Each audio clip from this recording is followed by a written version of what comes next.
Hi guys, I'm coming on short, but because I don't have a lot of, I don't know why I didn't bring my battery.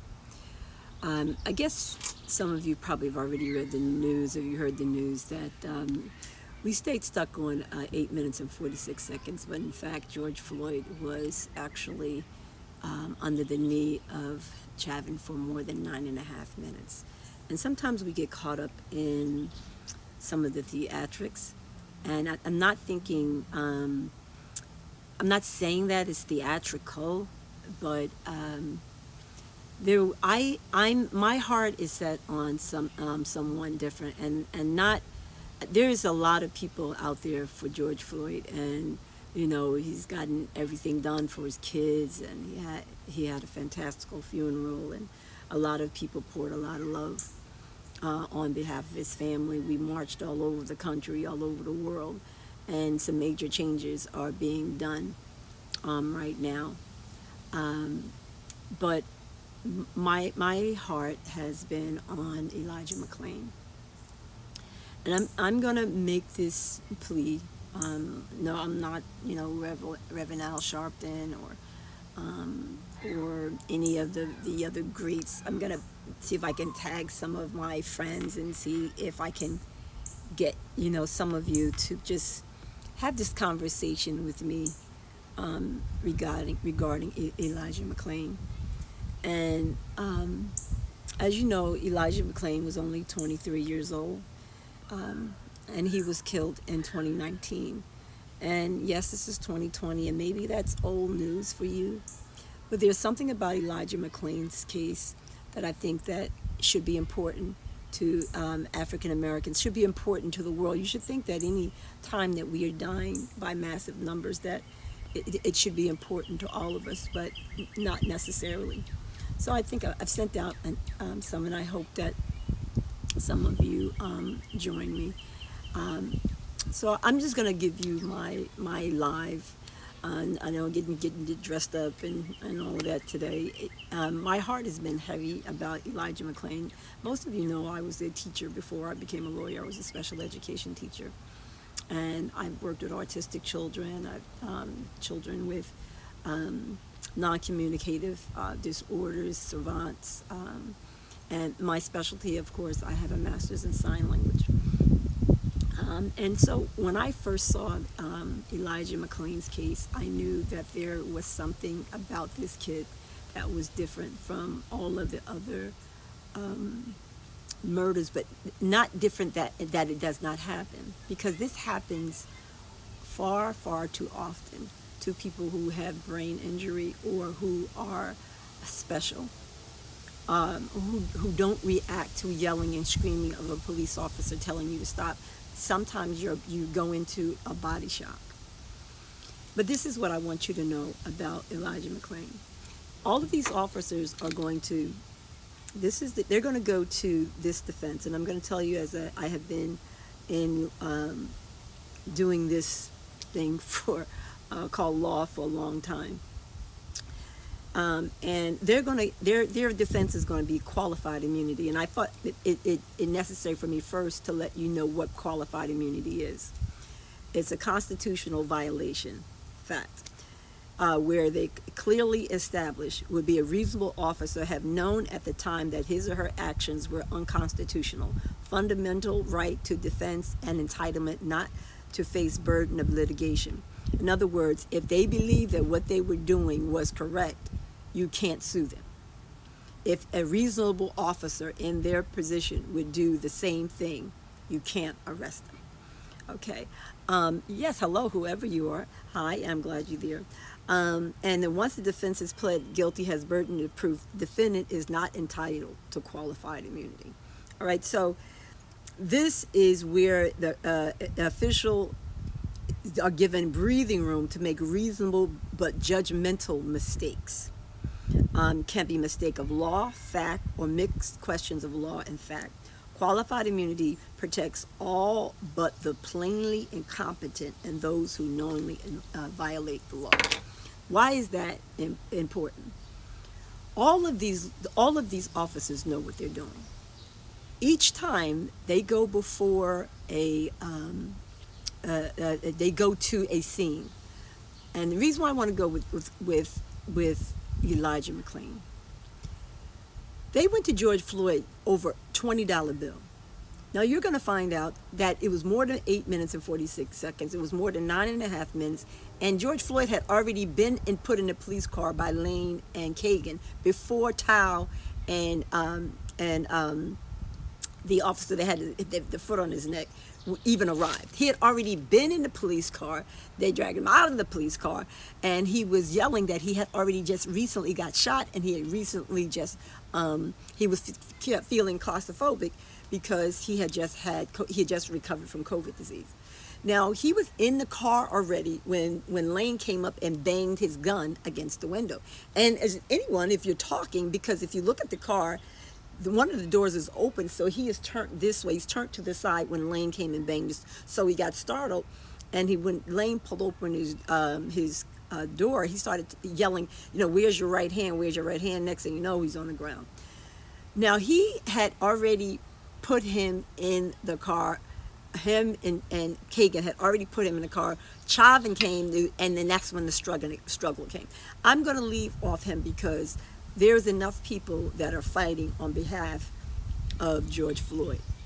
My fight is on behalf of McClain, and I'm going to tell you why. This is a new thing, black people, that we have not heard, and I had this on my mind since the time this case happened. All right, remember someone said because he had on a ski mask. This is before we had this pandemic. Elijah McClain had an immunity disorder, so he always wore his face covered. Everybody in that store knew him because he lived only a block away, so he frequented the store all the time. The Spanish lady at the counter, she says, Elijah always wears his mouth covered. We know he has a sickness or something. Elijah, it was such a humble child. He bowed to everyone. He bowed to everyone in the store. That's the kind of personality he was. You give him something, he bowed. But this is what I want to tell you. By the time the firefighter-paramedics arrived at the scene, now I'm asking, why were there firefighters at the scene of Elijah McClain's murder? And I'm gonna tell you, I just need to get through this because emotionally I'm having an issue. Of all of the murders that I've heard, this one stands out and has stood out for me since the time it happened. It says, by the time the firefighter-paramedics got to the scene, Elijah McClain, arrested in 2019, the 23-year-old was crying out in pain, and his hands were already cuffed behind his back, while multiple officers held his body to the ground. His hands were already behind his back when the fire department, I'm still trying to figure out, all the person called and said, I don't think he's done anything wrong. It's just strange that he has on a face mask in August. That was the complaint. It didn't say he did anything. Didn't say he would. He had on a face. You see, black people, we are feared under every circumstances. And let me move on because this is not what I really have a problem with. I have a problem with it all, but the cops had already put him in a chokehold. They restricted blood flow to his head twice before they even got to the scene. They knocked him out twice. When you get knocked out with that carotid hole, your blood stops functioning to your brain. Twice. He said that when he came back, he says, I can't breathe. I have no gun. I don't do any fighting. Why are you attacking me? I was just walking down the street listening to music when he was approached by the police. By the time the paramedic arrived, he was lying in the grass next to his own vomit. He vomited twice and then apologized to the officers and said, I didn't mean to do that. It just came out. Please forgive me. I didn't mean to do that. This boy, all right, he's lying in his own vomit, surrounded at least by 4 cops, barking at him, chill out. And then another officer with a police dog saying, if you move, I'm gonna sick him on you. McClain was clearly helpless, yet the officers still saw him as a threat who needed to be further subdued. The paramedics rolled up McClain's sleeve, reportedly, and injected him. Now, I want you to listen to this. Ketamine is a drug you give to knock out an animal. The only other time a human being would be given ketamine is before surgery, so that you don't feel excruciating pain from a major surgery. I'm not talking about a simple surgery. I'm talking about where you may be out for a few days because your body can't stand the pain of the type of surgery you're going to get. 500 milligram shot of ketamine, a powerful sedative. Less than 2 minutes later, he was completely knocked out. The officer still thought it necessary to slap him to make sure that he was out cold. Then they rolled his limp body onto a stretcher. On his way to the hospital, McClain went into cardiac arrest. Ketamine stops your brain from functioning. He also had a heart attack. Between the time he left that store and got to the hospital, he was brain dead. Ketamine is most commonly used as an anesthetic in a hospital or veterinarian clinic. While most physicians consider it relatively safe to use in a medical setting, in certain situations, it can be severe and potentially lethal. The drug blocks the brain's pain receptor, and it can knock people unconscious for minutes, and within minutes, and put them in a dissociative trance-like state.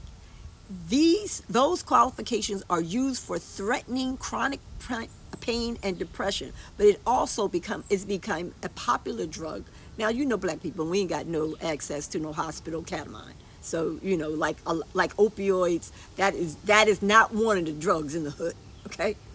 Ketamine is used to knock out an animal or before surgery. I need you to hear this, though. It's called K-hole. Several lawyers have recently noticed that another insidious ketamine application. So they did further research. Police officers and paramedics are using this drug as another tool to terrorize black people. Listen to what I'm telling you. This is not a taser. This is not a gun. This is not a knee. They are shooting black people with ketamine. Remember, they gave us syphilis. They gave us gonorrhea. They did surgery on black women, taking babies out and seeing how long we can take pain. They think we're animals, so they're so scared, they have to give us sedatives that you give to an animal. This is a drug that's used in veterinarian settings. In dozens of recorded cases, officers have instructed paramedics. Now, you can't find a reason. Remember, the 3 officers that killed this boy are not arrested. 3 officers that got fired for making fun, sending back texts, making fun and reenacting his death at the memorial site. Now, you can make fun of him, and you still can, and you can get fired, but you can kill him and keep your job and get paid just sitting behind a desk. In dozens of recorded cases, officers have instructed paramedics. We're not talking no doctors, no medical degrees out here. Officers are instructing paramedics to inject civilians with ketamine, using it as a safety justification. In reality, though, the sedative is often being abused just like guns and tasers. This person, this is in the cut, says, I think ketamine has been weaponized, particularly against people of color, because they're always saying that they are, they're always like, he was strong as an ox. Now, and if you go back to the tape and you watch, they said he was like a wild man. The boy is pleading and vomiting on himself. So you tell the paramedics, oh, he needs some ketamine. See, without cameras, you don't know what they are doing to black people. We're dying from a pandemic. 68% of us who get this coronavirus. We are 17% of this population but 48% of the prison system, and based on the statistics, the last statistics I read with the Justice Society, 40% of people are in prison for crimes they did not commit. Not that they're all innocent, but they're in prison for crimes they did not commit, and they are giving 10 to 1 more severe sentences than a white person who has done the exact same thing. Remember the little white boy who killed his 4 friends while he was speeding in a car in Texas, and he was able to use a defense affluenza, said that he was too affluent to know that what he was doing was wrong. You can make up a defense. Or when the rich white girl got caught up with the crazy man over in California and started robbing banks, all of a sudden you have the Stockholm syndrome and you don't go to jail. But you can make up reasons to shoot a man with a drug. That boy's body went into cardiac arrest. He laid brain dead in that hospital for 7 days. Nobody knew about this if George Floyd's case did not come out. I watched this prosecutor said that he has no reason whatsoever that he can justify even giving them even charge. What about throwing this boy to the ground, lying him in his vomit, choking him out 3 times, all because he had a mask in his hand, and guess what? A can of iced tea. Now, we got George Zimmerman over here signing Skittle bags for white folks over here at Trump rallies. You know, this is the kind of insensitivity that causes me to really wonder. I've been in law my entire career. Defense attorney, a superior court judge, private practice. And the inhumane ways they have killed us since we arrived here in 1619, they get more and more inventive on the way they can inflict pain.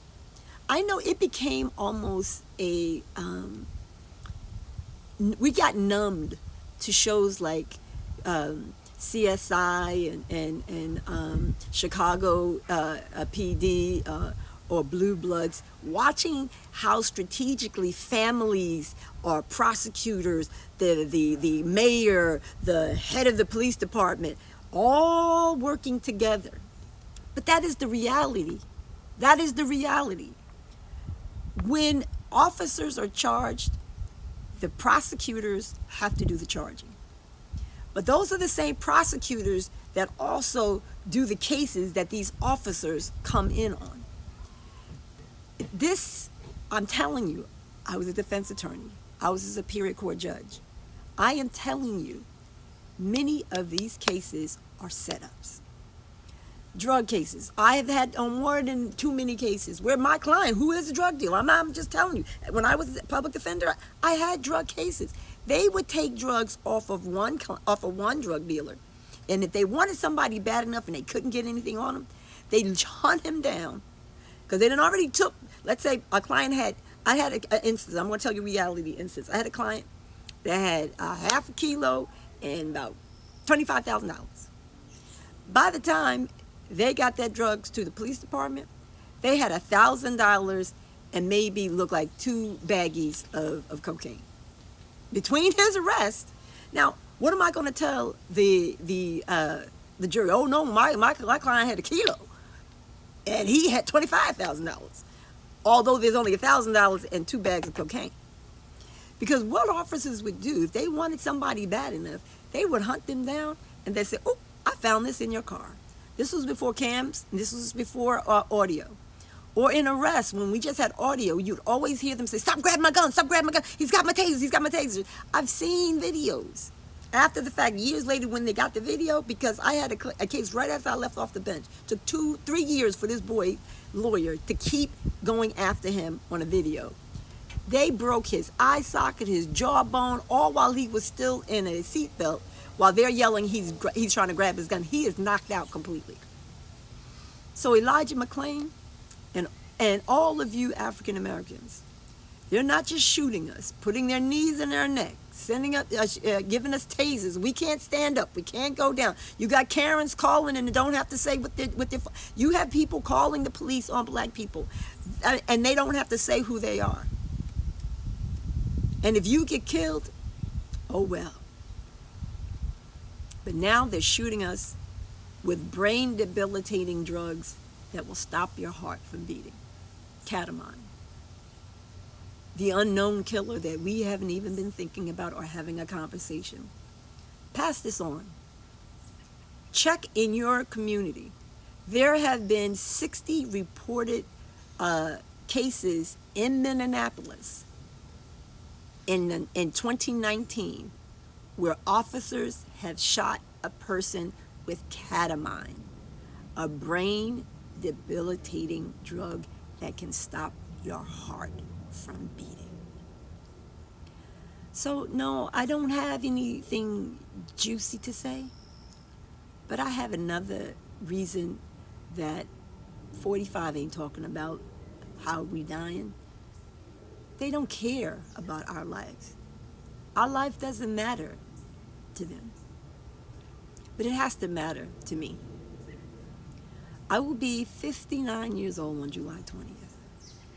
And whatever years that God gives me on this earth, I've lived longer than I will, but I can tell you, for all that the years that I am blessed ahead of me, every single day, I will get up and I'll pray and I'll ask the Lord, what do I need to do today? I am not one of those who muse about heaven and hell, or whether I'm going to see my mama one day and all that. I'm not that chick.